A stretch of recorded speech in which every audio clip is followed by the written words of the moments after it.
नमस्कार दोस्तों, prelims master series में आपका स्वागत है। आज का हमारा टॉपिक है सुप्रीम कोर्ट। बहुत ही ज़्यादा इम्पोर्टेंट टॉपिक है। बहुत ज़्यादा मतलब बहुत ज़्यादा, यहाँ से प्रश्न बहुत बार पूछे जाते हैं, बड़े इंटरेस्टिंग और कभी कभी बड़े कठिन भी।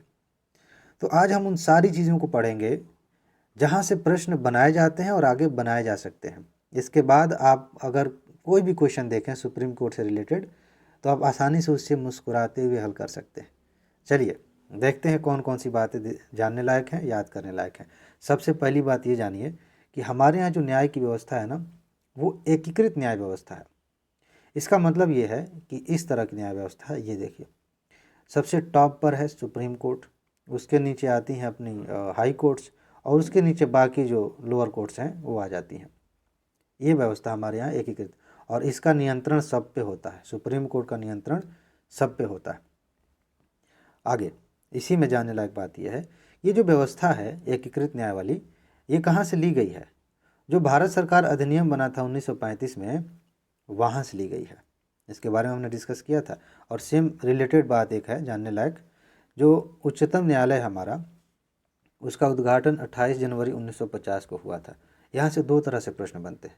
एक तो पीसीएस में डायरेक्ट पूछ लिया जाता है कि उच्चतम न्यायालय का उद्घाटन कब हुआ, लेकिन यूपीएससी के लेवल पे कई बार ऐसे प्रश्न पूछे जाते हैं कि जैसे एग्जाम्पल के तौर पे अगर हम कहें कि आरबीआई का गठन हुआ और उच्चतम न्यायालय का उद्घाटन हुआ, एयर इंडिया का राष्ट्रीयकरण हुआ, अब इनको सीरीज़ में लगाइए कि कौन सा काम पहले हुआ था। तो इस नज़रिए से भी आपको ध्यान में रखना है इसे।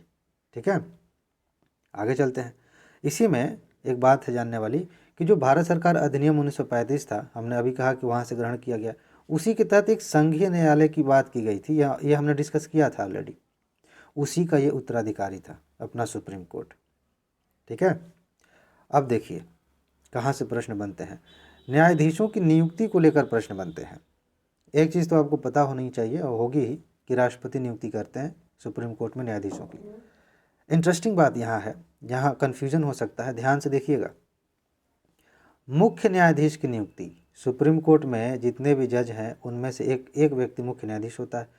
उसकी नियुक्ति के लिए अन्य न्यायाधीशों और उच्च न्यायालय के न्यायाधीशों की सलाह ली जाती है। ध्यान से सुनिए, जो बाकी सुप्रीम कोर्ट के न्यायाधीश हैं उनसे और जो हाई कोर्ट के न्यायाधीश हैं उनसे। अभी हम बात कर रहे हैं एक व्यक्ति जो शीर्ष पे होगा, मुख्य न्यायाधीश।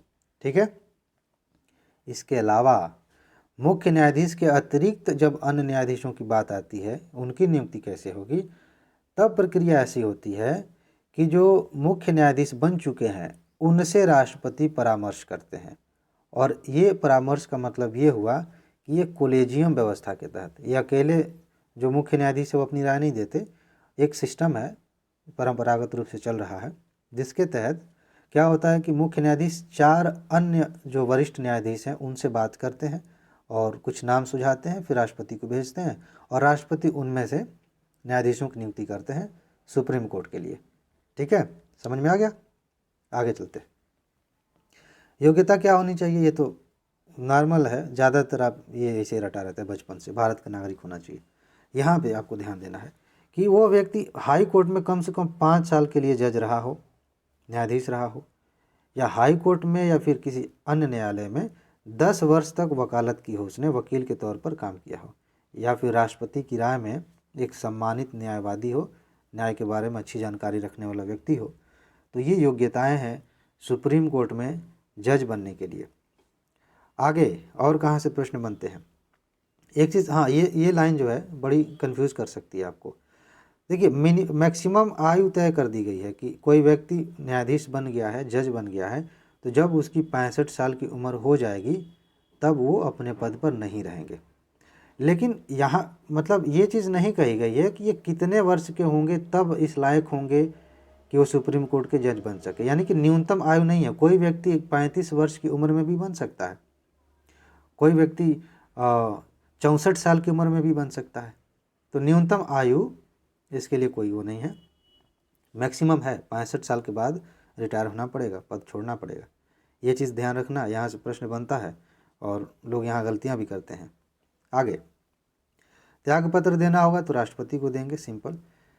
अगर हटाना हो, पद से हटाना हो, एक तो हमने अभी देखा कि 65 साल की उम्र हो गई तो ठीक है, जाइए, रिटायर हो गए। लेकिन उससे पहले अगर हटाना है तब देखिए ये इसको लेकर प्रश्न बनता है। दुर्व्यवहार अगर किए हैं और कोई कदाचार सिद्ध हो गया, सिद्ध कदाचार, इसके आधार पर उन्हें हटाया जा सकता है। और हटाए जाने की जो प्रक्रिया है वो देखिए कैसी है। संसद में पूरी प्रक्रिया चलेगी, संसद सलाह देगी राष्ट्रपति को और राष्ट्रपति हटा देंगे। ठीक है। जब हटाए जाने हैं तो संसद द्वारा उस सत्र में, मतलब ये थोड़ा सा समझने वाला है, उसी सत्र में संबोधन किया गया हो। इसका मतलब ये है कि मान लेते हैं कि कोई सत्र चल रहा है, शीतकालीन सत्र चल रहा, और इस सत्र में संसद में ये प्रस्ताव आया कि सुप्रीम कोर्ट के कोई जज हैं, उन पे दुर्व्यवहार और सिद्ध कदाचार के आधार पर उन्हें हटाना है। तो ये पूरा प्रोसेस उसी सत्र में पूरा होना चाहिए। उसी सत्र में ये संसद से सिफारिश, ये प्रस्ताव पारित हो जाएगा और फिर राष्ट्रपति के पास जाएगा और फिर वो साइन कर देंगे, फिर हट जाएंगे वो। ऐसा नहीं है कि एक सत्र में आया है फिर अगले सत्र में भी बात चलेगी। हो सकता है अगले सत्र में फिर सेम मुद्दा हो, तो शुरू से सारी प्रक्रिया होगी, यहीं आगे नहीं बढ़ेगी। ठीक है। और वो प्रस्ताव पारित कैसे होता है, ध्यान से देखिए। विशेष बहुमत से पारित होना चाहिए, यानी कि सदन की कुल सदस्यता का बहुमत और उपस्थित और मतदान करने वाले सदस्यों का 2/3, इसको कहते हैं विशेष बहुमत। तो विशेष बहुमत से जो प्रस्ताव पारित होगा तब जज साहब हटेंगे। एक चीज़, ये जो हटाने वाला प्रस्ताव है अगर लोकसभा में लाया जाता है तो 100 सदस्य उसके मतलब हस्ताक्षर करेंगे उस पर कि हाँ भाई हटाया जाए हटाया जाए। और अगर राज्यसभा में आए तो 50 सदस्य उस पर हस्ताक्षर करेंगे, तब ये जो प्रस्ताव है वो अध्यक्ष या सभापति के पास जाएगा। अभी देखिए, अब यहाँ भी अध्यक्ष व सभापति चाहें तो प्रस्ताव को स्वीकार करें या अस्वीकार करें, यह अध्यक्ष के ऊपर है। मान लेते हैं स्वीकार कर लिया, ठीक है। अब मान लीजिए कि कोई गंभीर मुद्दा है और साफ साफ दिख रहा है, पूरे देश में चर्चा हो रही है कि ये जो है जज हैं इन पे जो है मतलब इनकी ये खामियां दिखी हैं। तो ऐसा नहीं होगा कि अध्यक्ष कहें ना हम नहीं मानेंगे अकेले, पूरी लोकसभा कह रही है या राज्यसभा कह रही है तो मानना तो पड़ेगा। तो मान लेते स्वीकार कर लिया, तो जब स्वीकार कर लेंगे ना तो 3 सदस्यों की एक समिति गठित की जाएगी और वो समिति जांच करेगी। इस समिति में न्यायाधीश भी होते हैं, ठीक है। वो जांच करेगी तब जाके प्रोसेस आगे बढ़ता है, ठीक है। एक चीज़ ध्यान रखिएगा, भारत में उच्चतम न्यायालय के किसी भी न्यायाधीश पर अभी तक महाभियोग नहीं लगाया गया। एक बार प्रोसेस शुरू हुआ था, लोकसभा में पारित नहीं हो पाया था, तो मोटे तौर पे इतना जानिए कि महाभियोग अभी तक किसी पर नहीं लगाया गया है, कोई भी जज इस तरह से अभी तक हटाया नहीं गया है, ठीक है। आगे बढ़ते हैं।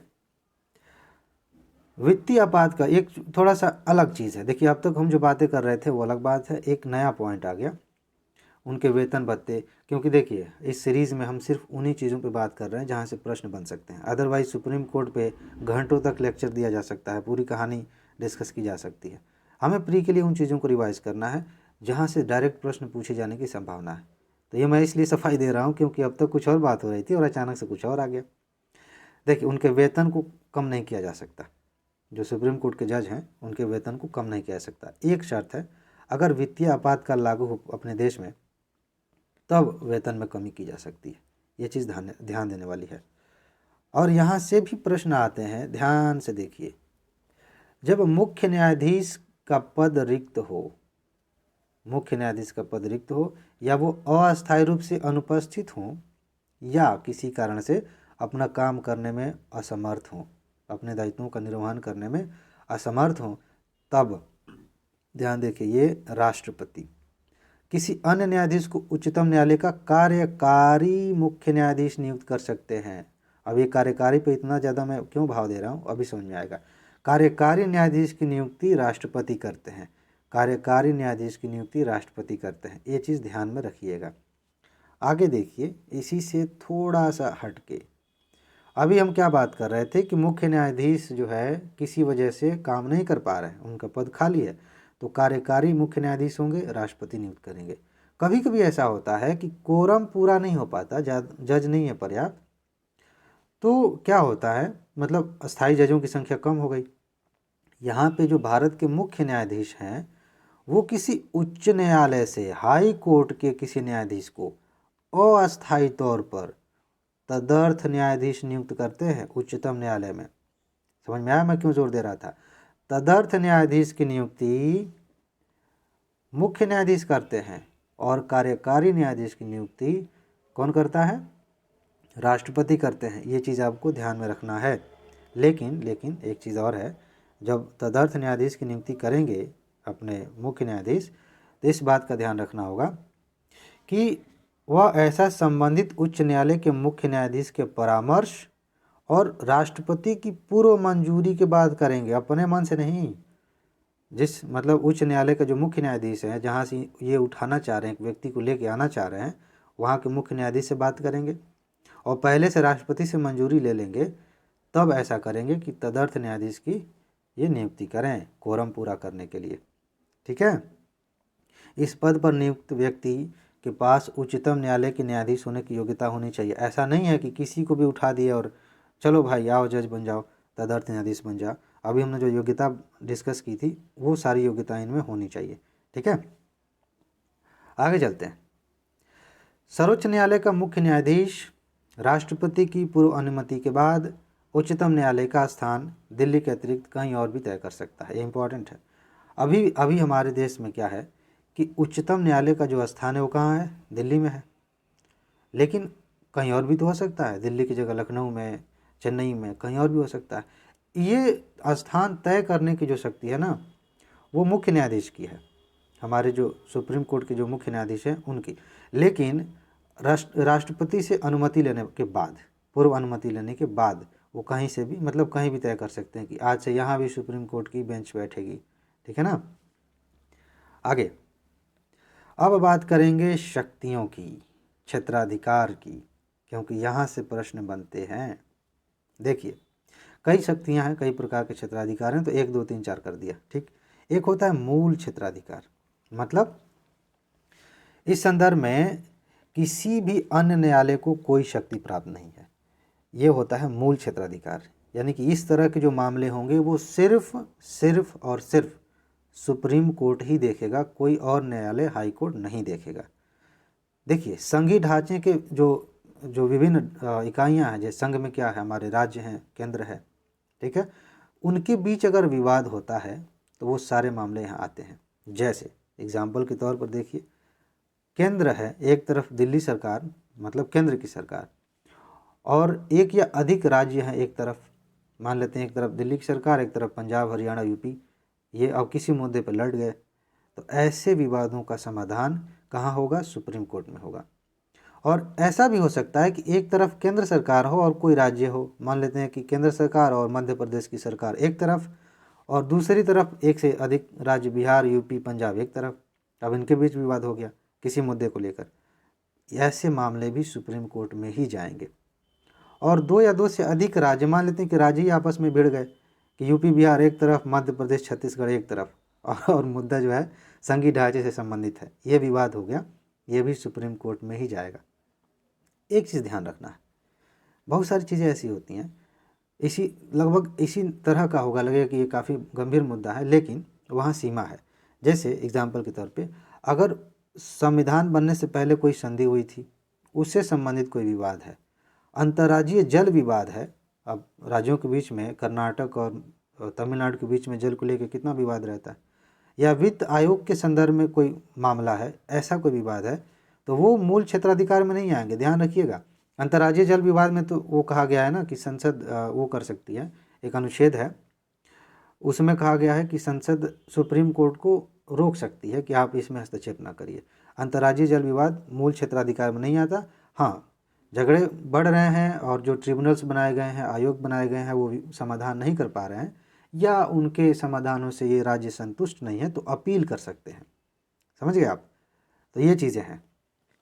अब देखिए आगे बढ़ते हैं, और आगे अगला टॉपिक है, मतलब अधिकार की बात करें तो न्यायादेश क्षेत्राधिकार, इसको सिंपल कहें रिट जो जारी किया जाता है उससे संबंधित अधिकार। ये हम अलग से एक छोटी सी वीडियो में डिस्कस करेंगे, क्योंकि बहुत इंपॉर्टेंट है, एक प्रश्न यहाँ से डायरेक्ट बन जाता है। तो जो बंदी प्रत्यक्षीकरण है, परमादेश है, उत्प्रेषण है, प्रतिषेध है और अधिकार परीक्षा है, इस तरह के जो रिट हैं वो जारी करने का अधिकार है, और ये हाई कोर्ट के पास भी है, इनके पास भी है, हाई कोर्ट के पास भी है। ठीक है, ये क्यों जारी किया जाता है? ध्यान देने वाली बात है कि रिट जारी क्यों किया जाता है। जो हमें मूल अधिकार दिए गए हैं संविधान के द्वारा, उनकी रक्षा के लिए अगर उनका उल्लंघन हो रहा है तो जो सुप्रीम कोर्ट है वो रिट जारी कर सकती है। ठीक है, आगे और क्या है इसमें जानने लायक? उच्चतम न्यायालय जो है वो केवल मूल अधिकारों, ध्यान से देखिएगा, केवल मूल अधिकारों के क्रियान्वयन के संबंध में रिट जारी कर सकता है। यानी कि अगर हमारे मूल अधिकारों का उल्लंघन हो रहा है, किसी को पकड़ के मतलब जेल में बंद कर दिया गया बिना बताए, उसको छोड़ा ही नहीं जा रहा, मूल अधिकार का उल्लंघन हो रहा है, ना उसे वकील उपलब्ध कराया जा रहा है, ना कोई बात हो रही है, तो रिट जारी किया जा सकता है। और भी मामले हम अलग से पढ़ेंगे। तो केवल मूल अधिकार के मामले में, लेकिन जब हाई कोर्ट की बात करें तो ये मूल अधिकारों से अलग मामलों में भी ऐसा कर सकते हैं। यानी कि इस मामले में रिट जारी करने के मामले में उच्च न्यायालय के पास ज़्यादा शक्तियां हैं। आगे एक चीज़ देखिए, ये मैंने छोटा सा लिख दिया है, अपील करने का। हमारे देश में सर्वोच्च न्यायालय ऐसी संस्था है कि वहाँ मतलब आखिरी बार अपील आप वहीं कर सकते हैं, उससे ऊपर कहीं नहीं। अगर सर्वोच्च न्यायालय के फैसले से आप संतुष्ट नहीं हैं तो कहाँ अपील करेंगे? सर्वोच्च तो वही है। तो मतलब जो है अपील करने की अंतिम संस्था है ये। पुनर्विचार के लिए कभी कभी याचिकाएं जारी की जाती हैं, लेकिन पुनर्विचार करना अलग बात है और मतलब अपील करना अलग बात है। हाई कोर्ट के फैसले से आप संतुष्ट नहीं हैं और अपील कर रहे हैं आप सुप्रीम कोर्ट में, तो अलग चीज़ है। एक तरह से आप कहें कि आप कह रहे हैं कि हम हाई कोर्ट के फैसले को नहीं मान रहे हैं, कुछ गड़बड़ है, दिक्कत है। पुनर्विचार का मतलब होता है कि साहब देख लो फिर से, कुछ शायद कुछ निकल जाए, शायद मैं बच जाऊं, ऐसा उस तरह का कुछ। तो वो पुनर्विचार होता है कि आपने जो फैसला दिया है एक बार देख लीजिए, कहीं उसमें कोई गुंजाइश हो। अपील का मतलब होता है कि हम अभी जो फैसला आया है उससे संतुष्ट नहीं है, हमें और जस्टिस के लिए हम और प्रयास करेंगे। तो अंतिम संस्था है ये अपील करने की, सर्वोच्च न्यायालय। आगे सलाह से भी प्रश्न आते हैं, सलाह क्षेत्राधिकार है। यूपीएससी ने इस पर प्रश्न पूछा था, आई थिंक 2018 या 19 में, 18 में मेरे ख्याल से। देखिए ये जो मैं कहता हूँ 2018-19, कभी कभी साल आगे पीछे हो सकता है, लेकिन इतना है 101% गारंटी है कि मैं जो कहता हूँ वो होता है। क्योंकि मैंने इतने सारे, लगभग आपने देखे यूपीपीसीएस में हमने 26 साल के पेपर्स का एनालिसिस किया है, लगभग 26-25 सालों के यूपीएससी का भी पेपर का एनालिसिस किया गया है, अनुभव है प्रीलिम्स निकालने का, मेंस देने का, तब मैं कहता हूँ कि हाँ ये पूछा गया है। ठीक है, तो 143 अनुच्छेद 143 के अनुसार राष्ट्रपति सलाह मांग लेते हैं, किससे? सुप्रीम कोर्ट से। ध्यान ध्यान देने वाली बात है, एक चीज़ अंतर समझिए, इस अनुच्छेद के तहत सुप्रीम कोर्ट सलाह देता नहीं है, इस अनुच्छेद के तहत राष्ट्रपति सलाह मांगते हैं, दोनों में अंतर है। राष्ट्रपति सलाह मांगते हैं, जब वो सलाह मांगेंगे तभी तभी अपनी सलाह देंगे, राय देंगे। दो बातें हैं। अगर कोई, यहाँ सार्वजनिक होना चाहिए था, सार्वजनिक महत्व के मामले पर कोई विधिक प्रश्न उठ गया और राष्ट्रपति को समझ में नहीं आ रहा है क्या किया जाए, तब कहेंगे सुप्रीम कोर्ट से कुछ बताइए क्या इसमें क्या किया जाए, तो अपनी राय दे सकते हैं। और एक और मामला बनता है कि पूर्व संवैधानिक संधि या समझौता हुआ है, उस मामले में कोई विवाद उत्पन्न हो गया है, संविधान बनने से पहले की कोई बात है तब, या संविधान से बाहर की कोई बात है तब, इस मामले में राय मांगेंगे राष्ट्रपति।